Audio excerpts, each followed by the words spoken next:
Morning, good morning, good morning. Did you spell my name right? Unless you were to cut $5 million more out You're of sitting with him? Yeah, that's right, of the town's portion. That's a good point, which is less than 1/5 of the total. So your overall tax bill would go up about 3%. Yeah. What they say about Thomas Jefferson? That's right. The greatest brain power in the formal dining room at the White House was when Thomas Jefferson dined there alone. That's right, the Lincoln bedroom. Hanging in there. We're going to be having our county tax force again. Where we're standing right here is the northern section of the Midtown project. The next time this case is going to be renourished, we were hoping to do it this past winter, but unfortunately with the bids coming in too high, that project had to be deferred until this coming winter. So bids will be going out in April of just another month to construct this project after seasonal nesting season. Sand placement can only occur outside of seasonal nesting season, and that ends on October 31st. It extends from a point at El Mirasol down to the breakers. That's the northern segment of the Midtown project. This project has been done twice, in 2003 and in 2006. The northern portion of these projects tends to erode quicker than the southern portion of the project. That's because of the movement of the sand down the beach caused by the wind and waves. And today's a good example of that as we're getting wind and waves coming from the northeast. It hasn't been very prevalent during this mild winter season, but the conditions today are what you would need to make that sand move from north to south. What we've been experiencing for the majority of the winter, or since the new calendar year, is a more mild condition and even some wind and waves coming from the southeast, which is more the beach building. We have had a small amount of sand come back into this area. I know it's a very small amount, but this entire seawall and the toe wall was completely exposed just a short time ago. There's now a small amount of sand that is providing some toe protection for the seawall, and we can see even at mid tide, the water is not hitting the wall as much as it was several months ago. So we need to continue to have these beach building conditions as we've had for the last couple of months. Have that continue through the spring to help bring as much sand as possible from the sandbars offshore, put that back onto the beach. The next time this beach is going to be renourished, we were hoping to do it this past winter, but unfortunately with the bids coming in too high, that project had to be deferred until this coming winter. So bids will be going out in April of just another month to construct this project after seasonal nesting season. Sand placement can only occur outside of seasonal nesting season, and that ends on October 31st. So we're getting ourselves geared up so that as soon as that season is over. This point that we were just standing at was about 1,000 feet from the north end of the Midtown project as constructed in 2003 and 2006. One of the things that we need to continue to work on with the coastal management plan is adaptive management. One of the adaptive management activities that occurred recently was the reevaluation of the Midtown's design, expanding the project as much as we can, reducing the footprint wherever we can so we can minimize any impacts to the resources. And what has resulted out from that is that the next Midtown project, when it's constructed later on this year, will extend further north to about Casa Bendita. That's the template, the fattest section, and it's going to taper down. So there will be some sand placement as far north as the cross street of Miraflores, about in that area there. So there's more than 1,000 feet, about more than 3 football fields will be expanded to the north to give us more sand in the area to help feed as it moves from north to south. We want to try and get as much sand as north as possible as the sand moves to the south. As I said, one of these projects always erode from the north side first, because the predominant movement of sand is from north to south. So the next stop that we're going to have is at Angler Avenue, and that location is the southern point of the Corps of Engineers inlet maintenance sand placement. Every 2 years, the Corps of Engineers after sea turtle nesting season, comes to the town or comes to the Port of Palm Beach and dredges the inlet and places that sand onto the dry beaches immediately south of the inlet. The reason why they do that is not only does it take out the sand and allows commerce to continue at the port, but what it does is it allows the sand, which would have been stuck up at the north side of the inlet on the north side of the by Singer Island, it allows that sand to be properly bypassed if the inlet wasn't there from north to south onto our beaches. Now there is some sand placement that some sand we're able to capture from the sand transfer plant, about 150,000 cubic yards a year or so, and how that occurs is there's a fixed dredge that sits on the north side of the inlet, and as the sand moves from north to south down to that plant, instead of it falling into the inlet, it falls into an area where that sand transfer plant, the arm, can reach down, suck up that sand, and transfer it underneath the pipeline onto our beach immediately south of the inlet. That helps get some of the sand across, but inherently you're going to have some sand get around that particular sand transfer plant, and then it has to be dredged out every 2 years with the inlet maintenance dredging. The last time the inlet maintenance dredging was done, which was it was done this time last year, was finished, was about 400,000 cubic yards. So it's a good volume of material that has to get placed, or that is placed. That placement area is from the jetty down to Angler Avenue, or where we're going to be stopping is Angler Avenue. So when you get out and you look to the north, that beach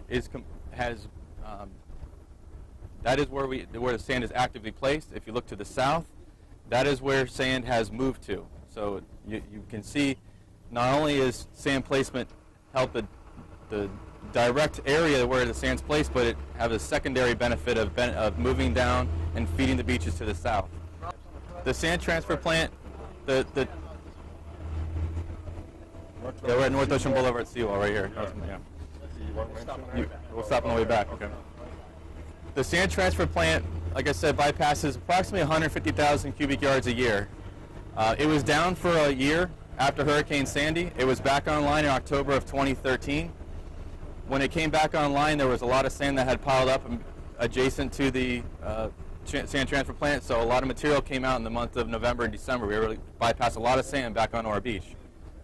But in January and February, and now here we are in March, the sand movement from north to south has been very minimal because the conditions, as I said earlier, that have been more of a south to north flow, more of a southeast wind and waves. So there hasn't been a whole lot of sand coming down to the sand transfer plant. So since October of last year, about 46,000 cubic yards have been bypassed.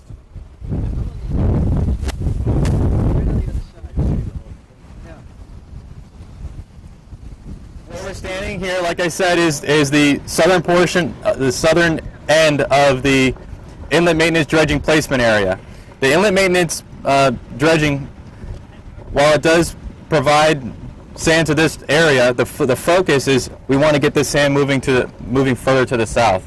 And because the inlet jetties stick out so far, and the wind and waves need to move from the northeast to be able to push the sand down the beach, generally we're standing in the shadow of the jetty so that the sand, once it's bypassed and sitting here, it doesn't move very quickly. So what we're looking to do is see how can we get this sand moved faster down to benefit other portions of the town's shoreline. So we're working with the Corps of Engineers to possibly extend this placement area so it wouldn't stop here.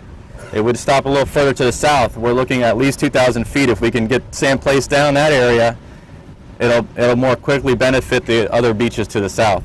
Will it change this beach? No. This remains the same. There's just more. Right. What we're looking to do is extend the template, not reduce this template at all. And right now, once this template is full, we have the ability to go place sand at Midtown and other points.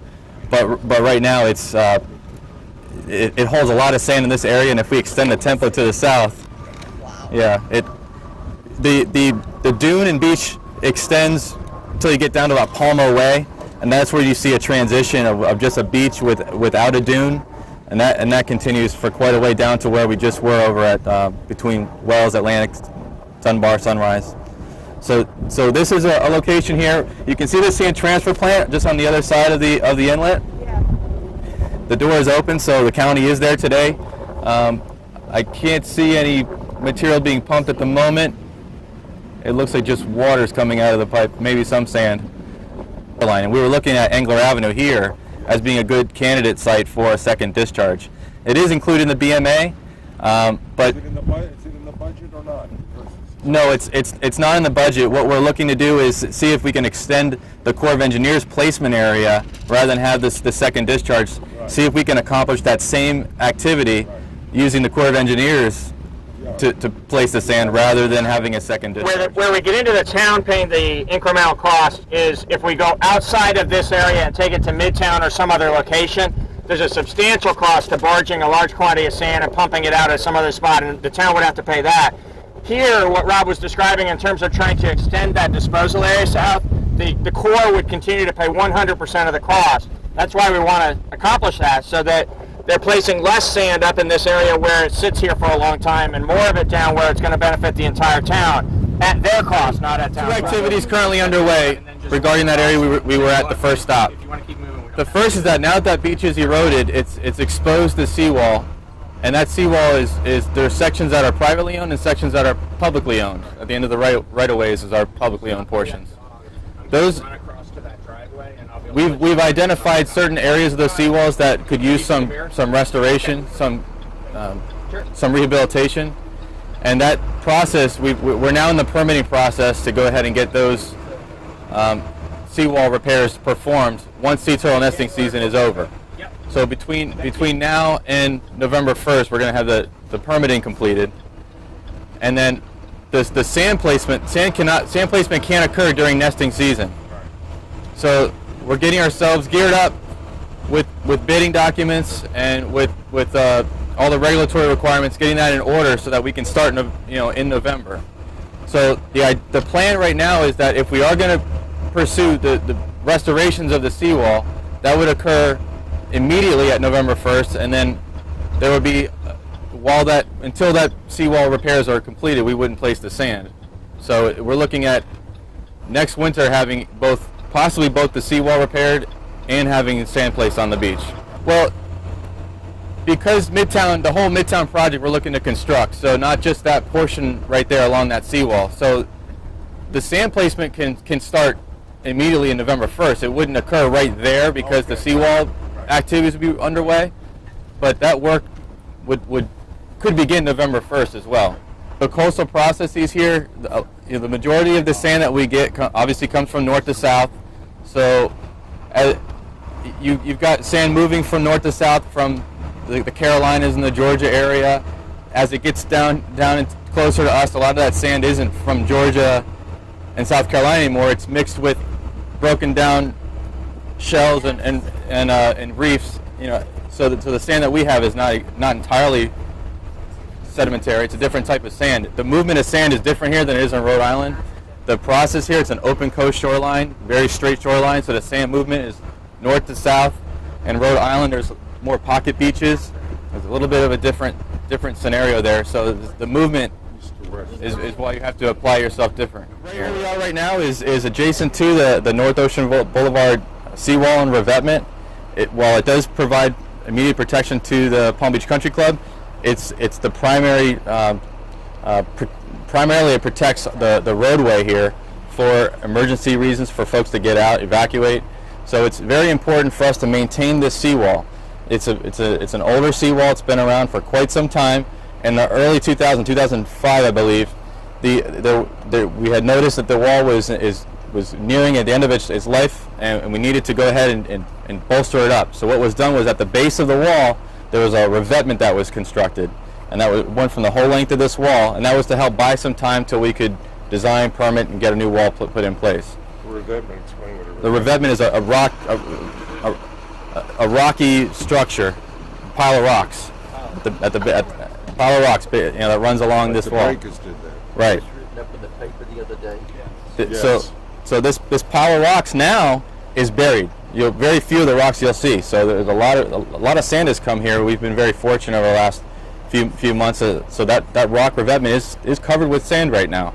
But this is the area that we're looking to replace this seawall, and a new seawall would be placed immediately landward of the old wall. So sheet piles would be driven about within 2 feet of the existing wall, and that would be done from one end to the other. Once those new sheets are in place, once the new sheet piles are in place, the old seawall would be cut down to about the elevation of the rock pile. So, and then once that's cut down, the old wall will be capped with concrete, and that old wall will serve as the toe for the new wall. How much was that cost? Back in the 1940s, it relates, and I don't know all of the details, but it relates to the creation of this section of the lake trail. And I think there was also something related to the alignment of North Lake Way, but in any event, there was a deal between the town and the country club at that time. The country club deeded some property over on the lakeside to the town, and this wall had already been constructed at that time privately, but the real estate deal that was done at that time was that the town from then on would be responsible for the maintenance of this wall. That we're trying to keep at least one lane of traffic flowing with a flag person up here during the construction of that seawall. We had initially anticipated that because of all the heavy equipment and the very disruptive nature of this kind of project, that we'd have to completely close the road for several months, and the only north-south route in this part of town would be over on the lakeside. Now the contractor that we've hired to do the job thinks they can keep one lane open, and we're working on the details of that. We'll be presenting that to the town council on April 8th. The town council has looked over these last couple of months at the possibility and has postponed the decision because it doesn't need to be made just yet, at the possibility of this project that Rob described, pushing that back just a year, 2 at the most, because of the fact that we've got great uncertainty about the North Bridge. The DOT and its contractors and many of us in town are doing everything that we can to try to make sure that the North Bridge stays open throughout the construction of the new bridge. But it's a fragile old bridge. There have been problems with it already. When the construction steps up next summer of the new bridge, we all fear that there could be a longer-term closure of the old bridge, and if that happens, the traffic impacts, as you know, will be terrific. So in anticipation of that, we're looking at the possibility of deferring the construction of this North Ocean Boulevard seawall. It's an old wall and it needs to be replaced, but it's not falling apart. And we think that constructing it instead of in the next year, if it were to be a year after that or even one more year after that, we should be fine. This location that we're going to be going to is the beach access at Chilean Avenue. It's about the center of the Midtown project. It's the municipal beach area. The project was originally constructed in 1995. It's been renourished 3 times. There's two main differences between the location we're going to this time versus the first spot. One comparison is they're both within the current Midtown project. The difference is that where we're going to now, it was constructed in 1995 as opposed to 2003, so there was an additional volume of sand that was placed there, so it's been done 3 different times. In addition to that, it's located toward now it's in the southern portion of the Midtown project, because we expand the project to the north, up past Wells Road, El Mirasol, and points north for the next nourishment.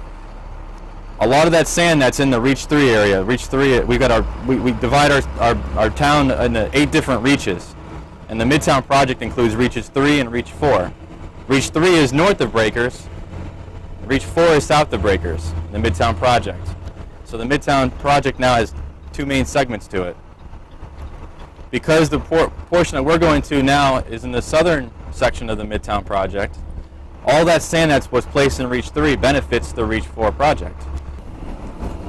Midtown is a great example of why it's important to have a program rather than just design projects for crisis locations where there's a particular immediate problem of erosion. Because we've constructed Midtown 3 separate times, it performs in a really nice, stable manner. So we'll lose some sand in stormy conditions, but then it builds back up afterwards. You can see there's a healthy vegetated dune here at Midtown. In 1995, before we built it for the first of the 3 times, the waves at high tide would hit the seawall, splash up onto the sidewalk and the roadway. So now what we've got, as Rob described the metaphor of painting your house, we've got a situation where we can come back in a planned manner and put smaller amounts of sand in a maintenance project because we don't have to come back and address critical erosion at this particular location. Our goal townwide is to create more stability for the shoreline, north and south, the way we have it here. Okay, here, like I said, here we are at the center of the original Midtown project, which is now the southern portion of the expanded Midtown footprint. The Midtown project, as we're standing here, is in Reach 4. The Reach 4 area extends from the Breakers Hotel down to about Banyan Road. The next project that will be constructed will be placing about 875,000 cubic yards of sand on the beach, both where we originally were by Atlantic Avenue in the Wells Road area, extending all the way down through this area and down to about Banyan Road. That project will, at the same time that project's done, we will be pumping additional sand that will be truck hauled down to the next area that we're going to be going down to by the pier. Oh, I'm sorry, the next project, the second stop we're going to have, the next one is the Phipps area.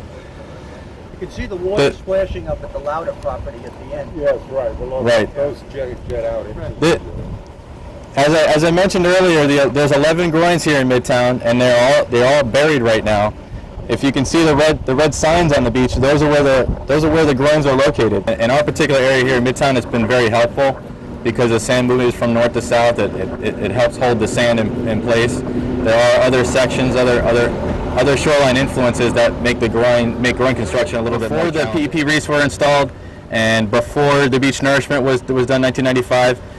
Just like what was done over at the North Ocean Boulevard, where we had stopped by the country club, a rock pile of revetment was constructed. There is a rock pile of revetment underneath, just at the base of this wall as well. That was our first action that we did in this area, following when the seawall was definitely in need of repair, or we were worried about the roadway. So it's a similar type rock pile that was located at North Ocean Boulevard, we have here. And it's covered by the dune, covered by the sand, absolutely. This gentleman here is asking about hard bottom, the reefs that are offshore of our beaches.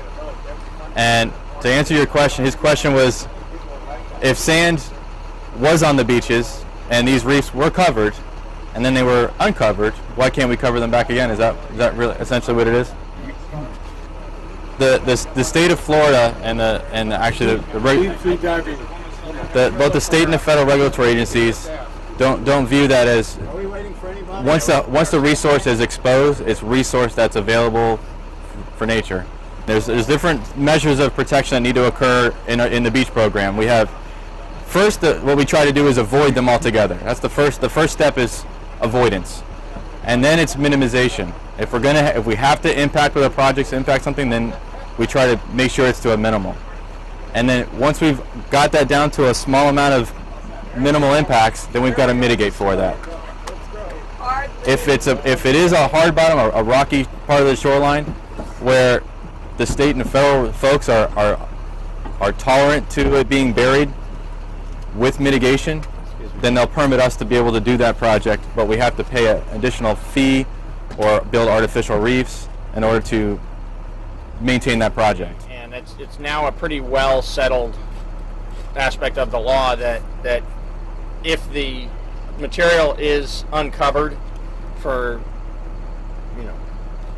more than just like last week, which is always the case. I mean, when we're applying, it takes months and months, sometimes more than a year to get a permit. During that process, when you're doing the surveying of the area you're going to work in, if there is rock that is uncovered there at that time, you're responsible for whatever covering of that rock you do. And we've repeatedly indicated, the reason we're doing these projects is because we've had historical serious erosion along the shoreline. And to a very great degree, the rock that is at issue here is rock that was covered before all this erosion occurred. Some of it was covered until pretty recently. We can begin moving south now. Yeah. So it seems a reasonable common sense argument that we would at least have to do less mitigation and maybe be free of the mitigation requirement altogether. And it's not just us, but everybody else in Florida who does this kind of work has been held to the standard of having to account for any coverage that you do with the project. And it's important to maintain the dunes with sand because the vegetation helps collect the windblown sand as it comes up to the beach, helps keep the dune in order. We only maintain the dunes with vegetation where we have a beach nourishment project, because if you don't have the sand to help get wind blown into the dunes, then the dunes aren't going to stay very well, And what we have in Midtown is a nice beach now with a healthy vegetated dune, and we have a similar condition at Phipps Park, but the difference you'll see at Phipps Park between Phipps and Midtown is that Phipps Park is at the north end of the Midtown, or the north end of its project, so it erodes much quicker than this portion of the.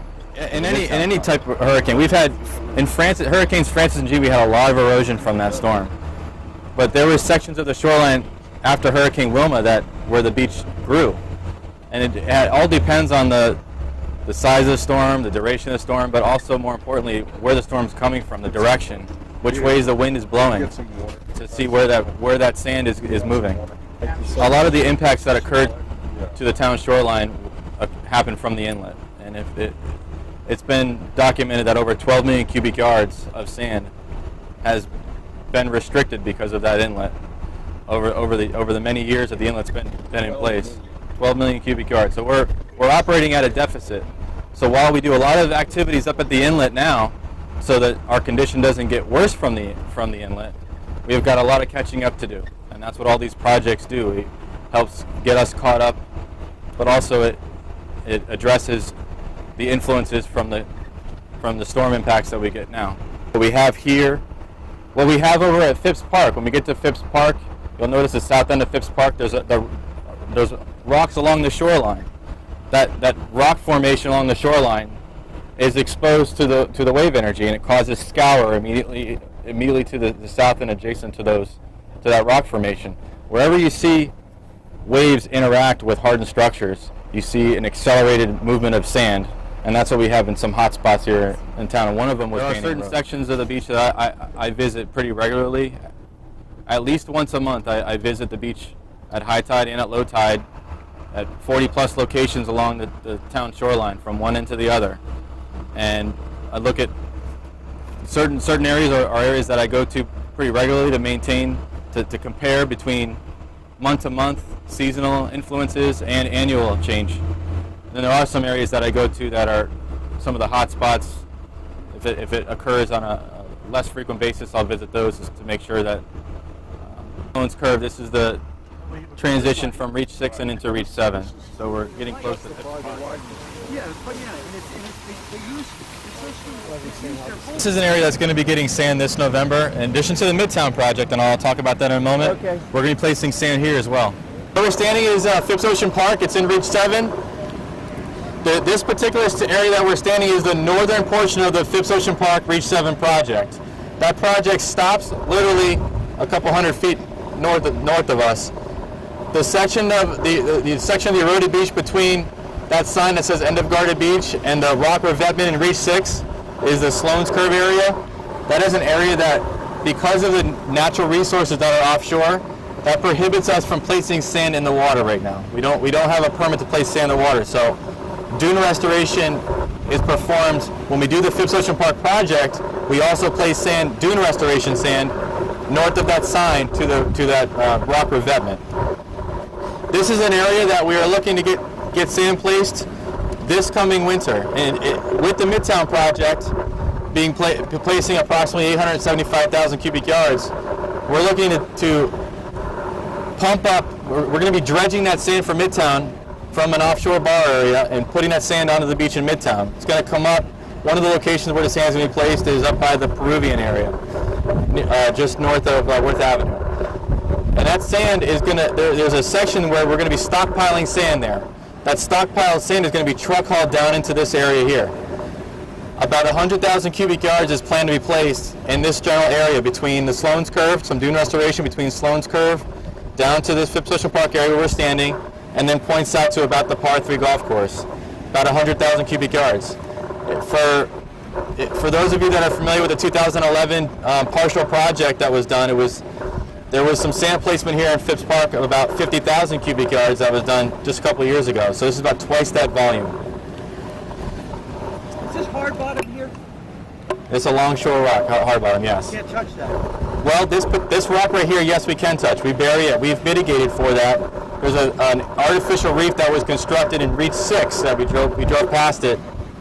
That satisfies the losses of habitat from this particular longshore rock. The quality of this rock, the value of this rock is different than the value of the hard bottom that's by the Sloan's Curve area that's sitting in a little bit deeper water. That provides a little more habitat for the coral reefs, the fishes, the turtles. This is just a longshore rock that was covered as early. Monday it was covered. When I presented some photographs to council on Tuesday, I took some photographs of these here, and a lot of this rock was covered. Over the last 24 hours, we've got some swells from the northeast which has re-exposed it. But as you look to the south, this longshore rock continues down through Phipps Ocean Park. And just as I was explaining about the Banning Road area where that seawall is exposed, and the area just north of Clark Avenue, whenever the wave energy interacts with a hardened structure, whether it be a seawall or a natural rock, it causes scour. So on the south side of the Phipps Ocean Park, there is a little bit of scour that has occurred. That is an erosional hotspot for us here at Phipps Park, and it's primarily because of that rock. That rock is not necessarily a bad thing for us, though, overall, because this beach is perched on top of it. The erosion of this particular shoreline is limited to that rock. The beach is not going to erode any further beyond that rock formation. Yeah, we're going to have some dune losses when the seas come up and during a storm event. We may have some impacts to the shoreline, but generally speaking, that because of the elevation of that rock and the location of it, the shoreline is going to stay fairly fixed in this area. Phipps Ocean Park project extends all the way down to the Ambassador Hotel. And the next project that we construct, which will happen in 2 years from now, the next full project is scheduled for winter 2015-2016 of more than 1 million cubic yards, will extend from this point all the way down to Croiser Park. So it will be extended to the south. One of the things that you all weren't able to notice from that access point where we were was that access point did not receive any damage from Hurricane Sandy. All the other access points here in Phipps Park did. And if you noticed when we were standing up at the top of the dune there's a lot of work going on there to repair the existing access staircases. So at this point, all the staircases are open. Every access point here in Phipps Park is open now, where that hasn't been the case since Hurricane Sandy. At the boundary between Reach 7 and Reach 8 on the Lake Worth Pier, if you look to the north, you'll see the Lake Worth Municipal Beach area, and points north where we just were standing in the Phipps Ocean Park Reach 7 section. Where there's a yellow flag, that's Croiser Park. Where you can see the lifeguard stand with the yellow flag, that's Croiser Park.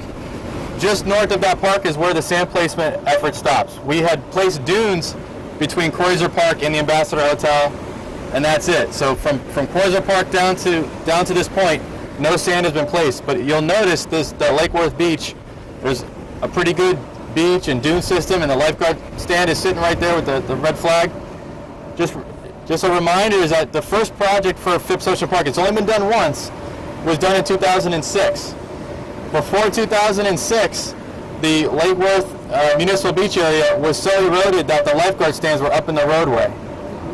No sand has been placed in this area, so much like the benefits that we see in the Reach 5 beaches from the Midtown project, we see from the Reach 7 project the benefits down into the municipal beach here at Lake Worth, and then continuing on south into the Reach 8 area. Right now is when you look at the Reach 7 beach versus the Reach 8 beach, right here they look pretty similar. Yeah.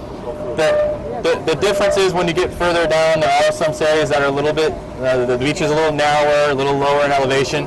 The biggest concern is that we have the ability in Reach 7 to come back and add sand. We don't have that ability to place nourishment in Reach 8. So we can place dune sand, we can put sand on the beach, on the dry beach in Reach 8. We just can't put sand in the water until we get authority from the government to do that. And that's part of the process that Peter and I are going to talk about back on the bus regarding the EIS, that whole effort that we're doing to try and get us to a place where we can place sand into the water in Reach 8. One of the comments being made right now is in the north of the Four Seasons, the dune face is eroded. And really what that is that occurred last year during the nor'easters and from Hurricane Sandy when the seas were elevated pretty high and causing an impact to that dune system. The dune is still there and it's still in good shape, but the dune face has been eroded. The dunes are usually the last portion of the coastal process to recover because it's relying on sand in front of it to be windblown into it to recover. So the beaches will recover fairly quickly because of the wind and waves bringing the sand back onto the beach, but the dunes take more time. And that's what you're seeing is still some influences from those storms. That is an area that will receive some sand from this coming year, the sand placement, and then when we come back in 2015 is to rebuild the dunes and the beach. A little bit more information we want to share about the difference between Reach 7 and Reach 8. It was a great question that was asked while we were standing on the pier. They appear pretty similar, and why is there so much difference in terms of how we talk about them? As Rob pointed out on the pier, in Reach 7, we can come back and do full-scale beach nourishment, and we intend to do that again and again. So we're going to do the 100,000 cubic yards that he talked about next winter as part of the Midtown project to tide us over, and then the winter after that, we're going to, if we come out here on this tour 2 years from now, you're going to see, a nice wide beach, very protective of the upland properties, good for recreation, good for the natural environment. So that's what we're going to be able to do again and again in Reach 7. In Reach 8, we're not allowed to do that. The maximum that we can do under the law currently is dune restoration. So we come back every time that we come and we do sand in other locations in town, sometimes on a larger scale project, we'll also truck sand into Reach 8 and do dune restoration, but it is a limited amount of protection compared to building a full beach. The town applied for and actually came within a whisker of receiving the permission from the environmental agencies to build a full beach also in Reach 8. And if we had received that all the way, we wouldn't be talking about Reach 7 or Reach 8 in different terms today. It would be very much the same. But what happened was back in 2008 when the state was issuing its permit to the town to allow the full-scale beach restoration in Reach 8, there were people, some from within the town and others from outside the town, that objected to that and filed a protest against it properly under the rules of the state that led to an administrative hearing very much like a trial. There was an administrative law judge assigned by the state who heard weeks of testimony from environmental experts and from the town's engineers and from the opponents and all of the whole story of what we were trying to do, why we thought it was not going to be unnecessarily impactful to the environment, and from the other side, why they thought it was unacceptable impacts to the environment. We lost. After $1 million and months of litigation, we lost. And the decision that the administrative law judge recommended and the DEP approved not only has restricted what we can do in Reach 8, it has impacted what the town can do on the other beaches of the town and what anybody can do in the state of Florida. It actually was like a landmark decision in the sense of raising the bar for standards related to the quality of the sand that gets placed and certain of the other environmental measures of how a project will perform or the impacts that it has. So all around the state, people have had to adjust their programs to that Reach 8 decision, and we're no different. We've looked at a couple of different revisions of our plans to try to live within the boundaries of what came out of that decision, to do something that is more than what we've done already, as much as we maybe can do in Reach 8. And in the most recent go-round on that, about a year ago, the federal government said that we had to complete an environmental impact statement. It was a federal process with a very extensive environmental review to determine what project would be allowed in Reach 8. So, for the time being, what we have planned is continuing to go back again and again with dune restoration to provide the maximum that we can under the current circumstances. But in the EIS process, we're hopeful that we're going to be permitted to do something larger. probably, realistically, not a full-scale beach restoration like we'd love to do there. We'd love to do it like at Midtown. We'd love to do it like here in Reach 7.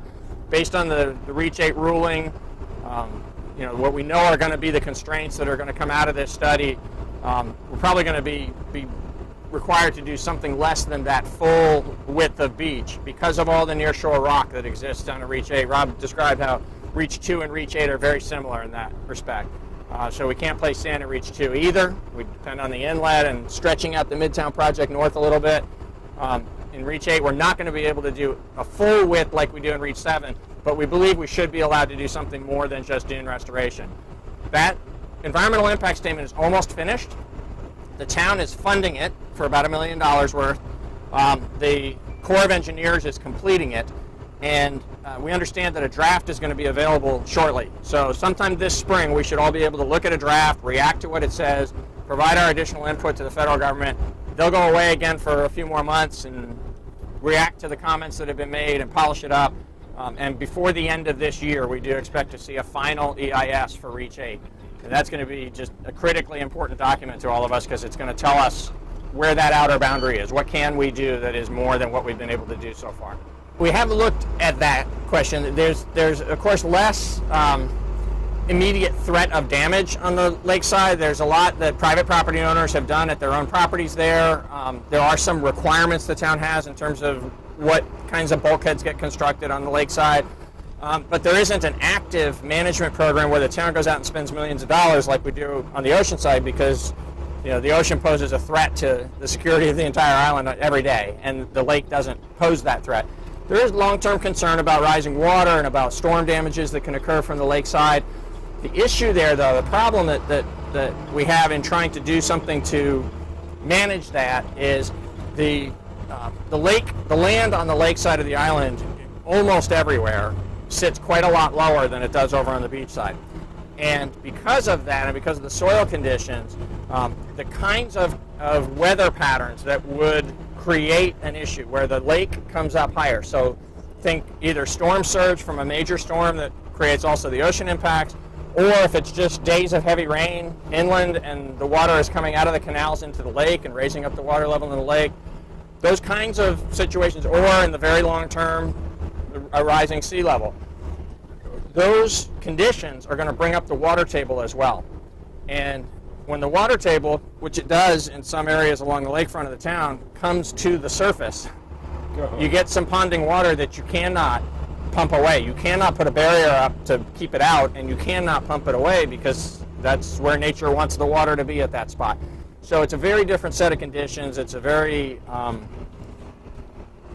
much less of an immediate threat, much less of a community-wide threat. And so what we're doing there is, keeping an eye on it, learning what we can, helping private property owners do what they can to, for instance, what the town council has recently adopted a new rule that the finished floor elevation, the minimum finished floor elevation in the town must be 8 feet instead of 7.5 feet. So when a new home is built, or a new building of any kind, the first floor has to be at 8 feet.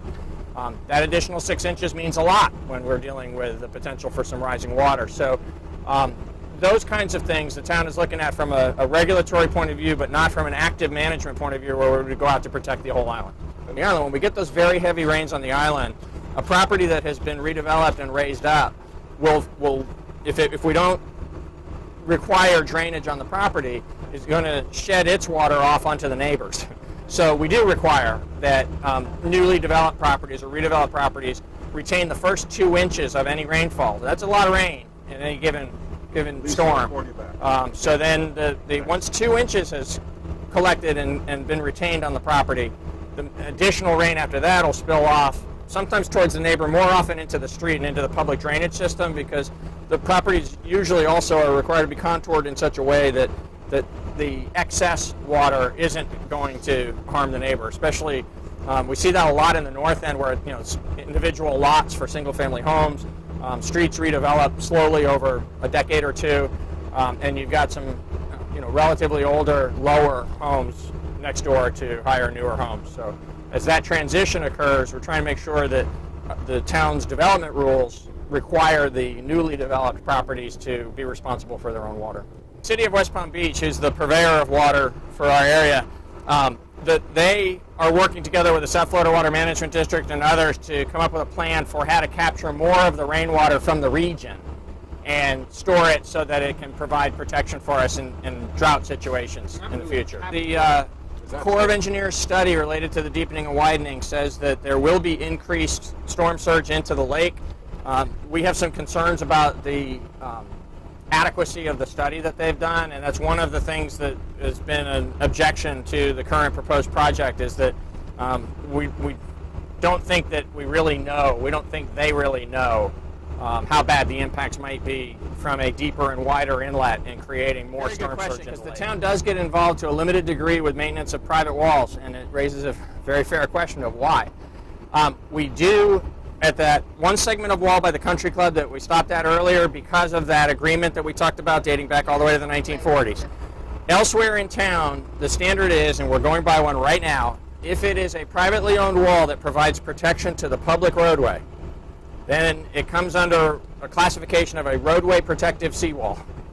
And so if in areas where we have roadway protective seawalls, the town does get involved because the public has an interest in making sure that those walls stay in good condition. Our first effort whenever we encounter a wall like that needs some attention, if it's a small segment of wall and it's one particular owner, we'll go to that owner and point out that there's some work that needs to be done there. And 99% of the time, the owner reacts responsibly to that and does what needs to be done to maintain the wall. If they didn't do that, we could intervene and we could create a small town project in that area. More typically, where the town is going to get involved in actually planning a seawall project in an area of privately owned seawall is going to be like what's happening at the very first stop today with the Wells to Sunrise area, where there's multiple private owners. It's a series of walls really that make one system of seawalls protecting that area of the roadway, and the entire area needs some maintenance work. So we've identified a project area, we've designed the project, we're working with the private property owners to pay their fair share. The town will execute the project because of the roadway protective nature of those walls. Great job. Everything we wanted to know and then some. Thank you very much.